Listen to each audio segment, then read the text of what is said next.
Yeah, the camera's cinematic now. I think this looks cool. Shall we begin? Shall we begin? You government? Anyway, so something that, this is like way after the fact for me talking about it. Cause I didn't really I don't care about, as far as fighting goes, boxing is like what I care about the least. Cause I trained MMA, and other than that, probably the one thing I've probably fought more in than anything that organizes street fights. I've easily been in hundreds of them, and that's underestimating. So it's to me, boxing is just, it's not realistic. If you're in a fight, there's no rules. Someone gonna stab you possibly, gun might get pulled on somebody. There's no rules. So when I see someone who makes a killing off boxing, I give it its respect, right? Because even though the rules make it unrealistic, it causes more of a you have to be caged into these parameters of fighting. You know what I'm saying? Same thing with MMA, but with MMA, I mean, it's different. That's why I get mad when I'm like, yo, MMA guys, stop meeting these motherfuckers on their turf. Because a lot of boxers is not getting in street fights. I'm letting you know that. I could see, and that's not all of them, but I know Jake Paul or Logan Paul, rather than getting in a street fight, what are they doing? Their security going to handle it. That's the real fighter. You know what I'm saying? Because there's no rules in a street fight. You could get killed in a motherfucking street fight real easy. You feel what I'm saying? Not just get killed because your corner didn't throw the towel in when they should have. You feel what I'm saying? But with this Creator Clash 2 thing, I noticed they claim they barely broke even. Okay. In my mind, they said they didn't even break even. Okay, I don't know what the venue to rent that big ass dome building, what that costs, right, to get that as a venue. But I do know you could have rented out the local PAL building in some rinky-dink town in America. You could have rented out the fucking, the fucking banquet room at a fucking Howard Johnson's. You could have rented out a Charter Oaks Lodge. You could have rented out a fucking Elks Lodge. Elks Lodge you could rent out anywhere in America. They have them shits in every state.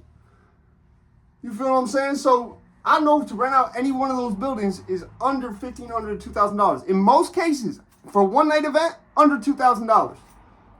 In the case of things like the Charter Oaks Lodge, which is, that's a Connecticut thing because of the bikers and whatnot, shit like that, it costs, technically it's called Oddfellows Lodge, but still, it cost, to rent that out for a whole day would only be $500. And it's enough where you could set a whole ring up. Keep in mind, you can buy a ring for $10K. A full ring for $10K, $12K maybe. You might not know how to set it up. But, I mean, you could also rent one for much cheaper, and they'll set the shit up and break it down for you a lot of times. You might have to pay them extra when they drop it off. But, yeah, go to highspots.com. You can rent a wrestling ring right now. You know what I'm saying? I know, because I've been in the fighting scene, what the cost of shit is, right? Ain't no dojo I've been at, ain't no dojo, no gym I've been at cost more than $3K a year. The average cost was between $1 and $3K. You see what I'm saying? There might have been, I think maybe Brazilian Jiu-Jitsu was $5K, because that was an American Top Team gym. But other than that, there was nothing that was crazy amount of money. There was nothing I've ever spent that was $15K for some goddamn training. You see what I'm saying? So I'm only talking about this now because I just got cued in to the whole shit of Creator Clash 2, and I'm looking at the numbers, and I'm like, oh, it's the classic thing that y'all would do where it's it's almost like a Kickstarter. Okay, where the budget is really $150 to $200K. They're telling all the participants it's $250K is the budget, so they can say that they didn't break even, right? And then once they make $50K to $100K in profit, right? Once they make $50 to $100K in profit, it unlocks into going to charity. You see what I'm saying? That event did not cost them more than $150K. You're not going to tell me that. Because listen, you could make that argument if you had to buy cameras. Y'all are YouTubers. Y'all don't need to buy cameras, I don't think. Y'all could even rent a camera crew. I know Sam Hyde got a camera that costs $50K right now. You see what I'm saying? You're not telling me that with what you do for your regular ass job, that, you know what I'm saying, you don't got cameras. You know what I'm saying? Not to mention, you could fucking hire a photographer. It's cheaper that way too. There's so many ways of getting around it. Like, that's the one big aspect. Because the network broadcast aspect, yeah, that costs money, but not as much. You see what I'm saying? Not as much as if you had to do that in cameras.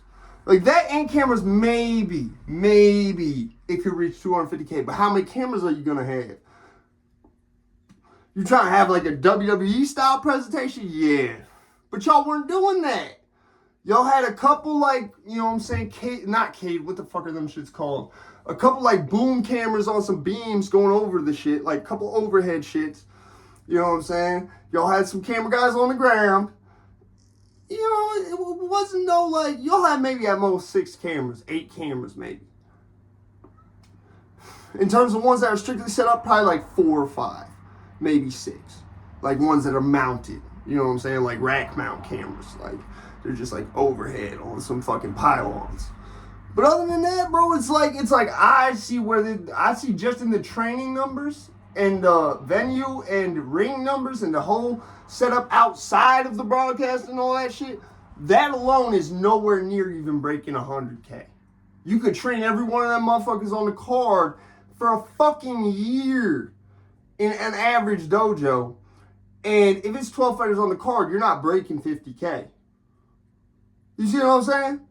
So, I see what iDubbbz did. He was trying to, and he did probably make some profit off that.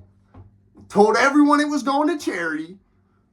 And then just pocketed whatever it did because it didn't hit the unlock. You know, like how Kickstarter got like the unlock where it's like, okay, once we get this many people to agree to buy this shit, we're going to make this shit. If this many people don't agree, then we just don't make the shit. They get their money back.